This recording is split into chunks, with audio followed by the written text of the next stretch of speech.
తెలంగాణ రాష్ట్రం కొట్లాడి తెచ్చుకున్నాం. అప్పుడు ఓయూలో అడుగు పెట్టాలంటే ఎవరైనా భయపడే పరిస్థితి. అట్లాంటి ఉద్యమం చేసిన గడ్డ ఓయూ. మరి ఇప్పుడు ఇంత పోలీస్ నిర్బంధన మీకు ఎట్లా ఉంది అసలు?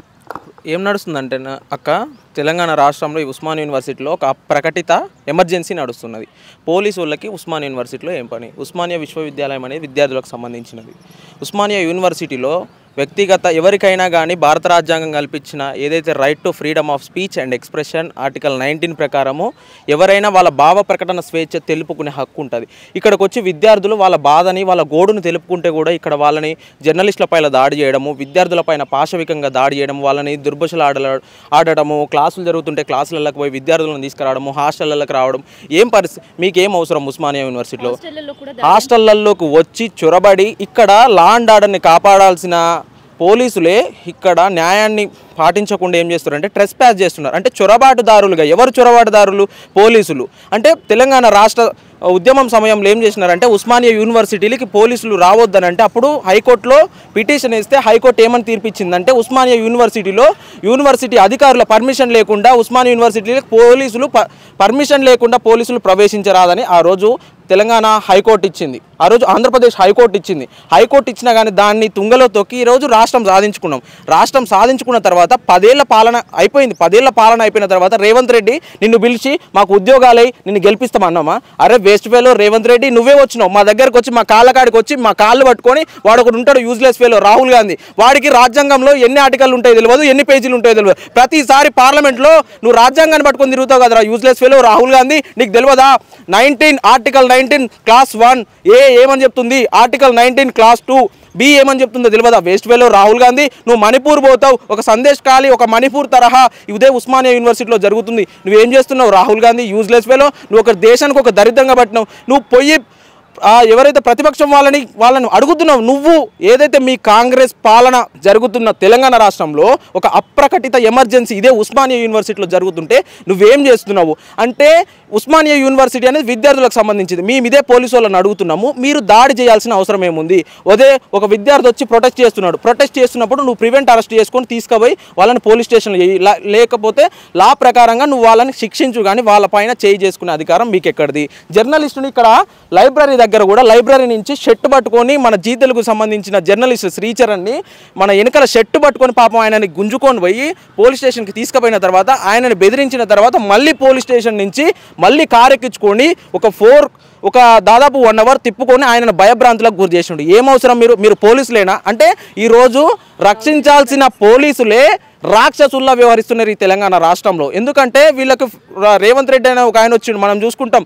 తెలంగాణ ఉద్యమం ఏదైతే నైజాం సర్కార్లో గస్తీ నిషాని 53 అని ఉంటుంది. అంటే ఎవరికైతే జర్నలిస్టులకు పత్రికా స్వేచ్ఛ ఉండదు, మాట్లాడుకునే స్వేచ్ఛ ఉంటే గస్తీ నిషాని 53 అనే ఆ తరహా మేము విన్నాం కానీ మేము ఏ రోజు చూడలే. ఈ రేవంత్ రజ్వీ పాలనలో మాత్రము మేము ఈ గస్తీ నిషాన్ అనేది కళ్ళకు కట్టినట్లు చూస్తున్నాం. ఉస్మానియా మేము పోలీసు వాళ్ళని ఒకటే అడుగుతున్నాం, మా ఉస్మానియా యూనివర్సిటీకి వచ్చి విచ్చలవిడిగా మీరు మా హాస్టళ్లకు దూరి మమ్మల్ని ఎత్తుకపోతున్నారు కదా, మీ పోలీస్ స్టేషన్లకు వచ్చి మేము మీ పోలీస్ స్టేషన్లకు వస్తే మీరు ఊరుకుంటారా?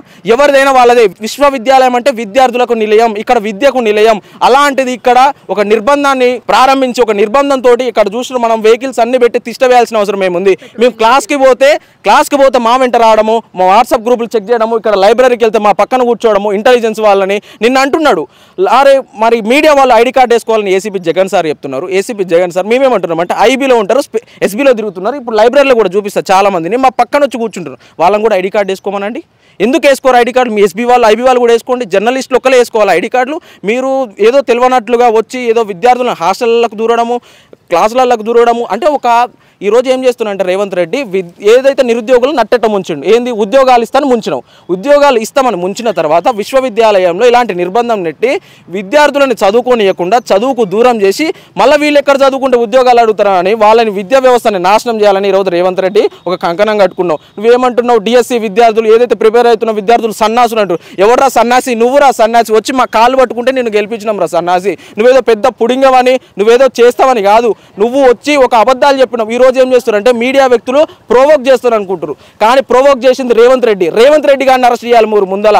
వాడిచ్చిన మేనిఫెస్టో ప్రకారంగా యూత్ డిక్లరేషన్ ఏమిచ్చిండు, బీసీ డిక్లరేషన్ ఏమిచ్చిండు, నిరుద్యోగులకు ఉద్యోగాలు ఇస్తున్నాడు, డిఎస్సీని మెగా డిఎస్సీ 25,000 ఇస్తున్నాడు, గ్రూప్ 1 1:50 కాదు 1:100 ఇస్తున్నాడు.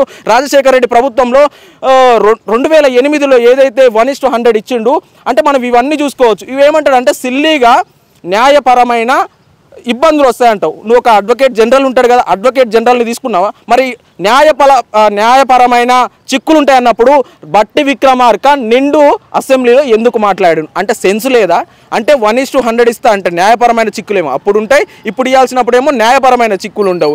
అంటే ఎగ్జిస్టెడ్ నోటిఫికేషన్లో పోస్టులు పెంచడము చేతగానప్పుడు మొన్న నువ్వే కదా ఫ్రెష్గా ఏదైతే కేసీఆర్ ఇచ్చిన నోటిఫికేషన్ని రద్దు చేసినావుగా, నోటిఫికేషన్ ఇచ్చి ఫ్రెష్ నోటిఫికేషన్ ఇచ్చినావు కదా. ఫ్రెష్ నోటిఫికేషన్ ఇచ్చినప్పుడు 11,000 ఎందుకు ఇచ్చినావు? 25,000 ఇస్తున్నావు కదా, ఎందుకు ఇవ్వలేదు? 1:100 ఇస్తున్నారు కదా, ఎందుకు ఇవ్వలేదు? మెగా డిఎస్సిని ఈరోజు దగా డిఎస్సి చేసినారు. డిఎస్సి విద్యార్థులు వాళ్ళు స్వచ్ఛందంగా బయటకు వస్తే వాళ్ళకు ఒక రాజకీయ పార్టీని వాళ్ళకు పూస్తున్నారు. వాళ్ళని ఒక ఆమెని ఒక ఇబ్బందులకు ఎందుకంటే మాట్లాడిన ప్రతి ఒక్కరిని రాజకీయాన్ని పూస్తూ వాళ్ళని నానా ఇబ్బందులకు గురి చేస్తున్నారు. వాళ్ళ ఇంట్లోకి వెళ్ళి వాళ్ళ లోకల్ పిఎస్లకు వెళ్ళి వాళ్ళని భయభ్రాంతులకు గురి చేస్తున్నారు. మీరు ఇట్లా చదువుకుంటే వాళ్ళ పైన ఇట్లా పోలీస్ కేసులు అయితే వాళ్ళ పేరెంట్స్ని భయభ్రాంతులకు గురి చేస్తున్నారు. అంటే పోలీసు వాళ్ళకి ఇంత అవసరం ఏముంది? మీకు గవర్నమెంట్ ఉద్యోగాలు ఉన్నాయి కాబట్టి, మీకు మంచి జీతాలు వస్తున్నాయి కాబట్టి మీ పిల్లలను తీసుకుపోయి ప్రైవేట్ యూనివర్సిటీలో మంచిగా చదువుకొని అక్కడ ఒక శాంతియుత వాతావరణంలో వాళ్ళేమో చదువుకోవాలి. పేద తల్లిదండ్రులు ఒక గ్రామీణ నేపథ్యం నుంచి వచ్చిన మేమేమో ఇదో ప్రభుత్వ యూనివర్సిటీలో మీ మధ్యలో ఉండి భయానికి గురవుకుంటూ మేము చదువుకోవాల్సిన ఇది ఎక్కడిది? మీరు ఒకసారి ఒక పోలీస్గా ఒకసారి ఆలోచించుకోండి, ఒకసారి గుండె మీద చేసుకొని ఆలోచించుకోండి. నిన్న విద్యార్థి నాయకులను ఇక్కడ దాడి చేస్తున్నారు. ఎందుకంటే వాళ్ళ ఇంటి పక్కన వాళ్ళ ఆస్తిని కబ్జా చేసుకుంటే ఏ విధంగా దాడి చేసినారో ఒక పగబట్టినట్టు దాడి చేసి నేమ్ ప్లేట్లు తీసేసి దాడి చేసి వాళ్ళని పిడిగుద్దులు గుద్దుతూ ఈ చేయితో గుద్దుతూ ఇష్టం వచ్చినట్లు గుద్దుతూ దుర్భుషలాడుతూ అక్కడ ఒక పదం యూజ్ చేసినారు. అంటే పోలీసులు రక్షణ కల్పించాలి, పోలీసులకు ప్రజలకు రక్షణ కల్పించాలి. మీ మీద కూడా ప్రజలనే వాళ్ళు నమ్మకం కోల్పోయి మీ పైన కూడా ఆ రోజైతే ఏ విధంగా అయితే వాళ్ళపైన రజాకార్ల పైన తిరుగుబాటు చేసిరో మీ మీద కూడా ప్రజలు చేయాల్సిన అవసరం ఉంటుంది. నిరుద్యోగులు ఆలోచిస్తున్నారు, రేవంత్ రెడ్డి ప్రజలు ఆలోచిస్తున్నారు, గ్రామీణ విద్యార్థులు మా గోసలని మా తల్లిదండ్రులు రోజు టీవీలలో చూస్తున్నారు. మమ్మల్ని ఇక్కడ ఒక శాంతియుత వాతావరణం లేదు, మీరేదన్నా చిక్కులకు పోతారు, మీరు ఇబ్బందులకు గురవుతారని మమ్మల్ని ఇంటికి నుంచి ఫోన్ చేసి మమ్మల్ని రావాలనుకుంటున్నారు. అంటే మమ్మల్ని ఈరోజు విద్య నుంచి దూరం చేసే కుట్ర ఈరోజు ఈ రేవంత్ రెడ్డి సర్కార్ చేస్తున్నది. దీన్ని ఖచ్చితంగా మానుకోవాలి. ఇదే మానుకోకపోతే తెలంగాణ రాష్ట్రం సాధించుకోవడం కోసం సమైక్యాంధ్ర పాలనలో ఏదైతే ఉస్మానియా యూనివర్సిటీలో బూట్ల చప్పుడు బాష్పవాయువు గోళాలు ఎట్లా వినిపిస్తున్నాయో అదే తరహా ఇప్పుడు నడుస్తుంది. మీరు ఒకవేళ ఇదే తీరు మార్చుకోకపోతే తెలంగాణ రాష్ట్రం సాధించుకోవడం ఏ తరహా ఉద్యమం చేసినామో మేమందరం అదే తరహా మా బుక్కులు పక్కకు పెట్టి వచ్చినాం అనుకో, మీరందరూ సిటీలో ఉన్న ఫోర్స్ మొత్తం పిలిపించుకున్నా కానీ మీరు తట్టుకోలేని పరిస్థితి ఉంటుంది. ఖబర్దార్ చెప్తున్నా, పోలీసులకు చెప్తున్నాము, ఈరోజు ప్రభుత్వానికి చెప్తున్నాము, మీరు తక్షణమే వెంటనే ఉస్మానియా విశ్వవిద్యాలయాన్ని ఖాళీ చేసి ఇక్కడ ఒక శాంతి భద్రతను నెలకొల్పాల్సిన బాధ్యత మీ మీద ఉంది. ఎందుకంటే అశాంతి క్రియేట్ చేసింది మీరే కాబట్టి, ఇబ్బందులు పెట్టింది మీరే కాబట్టి తక్షణమే విద్యార్థుల అందరి నోట్లలో ఉంది, నాలుగు పైన మెదలాడుతుంది. ఖచ్చితంగా తిరుగుబాటు చేయడానికి సిద్ధమవుతున్నారు. వాళ్ళు తిరుగుబాటు చేసి మిమ్మల్ని తరిమేయక ముందే మీరంతటికి మీరే శాంతియుతంగా ప్రశాంత వాతావరణంలో ఉండి మీరు వెనుదిరగాలని కోరుకుంటున్నాము. ఖబర్దార్ రేవంత్ రెడ్డి, అరే యూజ్లెస్ ఫెలో రాహుల్ గాంధీ రాజ్యాంగాన్ని పట్టుకొని తిరగడం కాదురా బాబు, అలా చదువురా బాబు. సో ఇది శాంతియుతంగా వాళ్ళ నిరసనను తెలిపిన విద్యార్థులు ఈరోజు ఇంత కోపంగా ఉండే పరిస్థితి ఎందుకు వచ్చిందంటే ఇప్పటి వరకు వాళ్ళు చేసే నిరసనలు అండ్ మ్యాన్ హ్యాండ్లింగ్ చేయడం విద్యార్థులతో ఉస్మానియాలో ఉండే శాంతియుత వాతావరణాన్ని ఇక్కడ ఉండే పోలీస్ సిబ్బంది పాడు చేసుడుతోటి ఇంత కోపంలో విద్యార్థులు ఉన్నారు. అండ్ భవిష్యత్తు కార్యాచరణ కోసం కూడా ప్లాన్ చేసే పరిస్థితి కనిపిస్తుంది.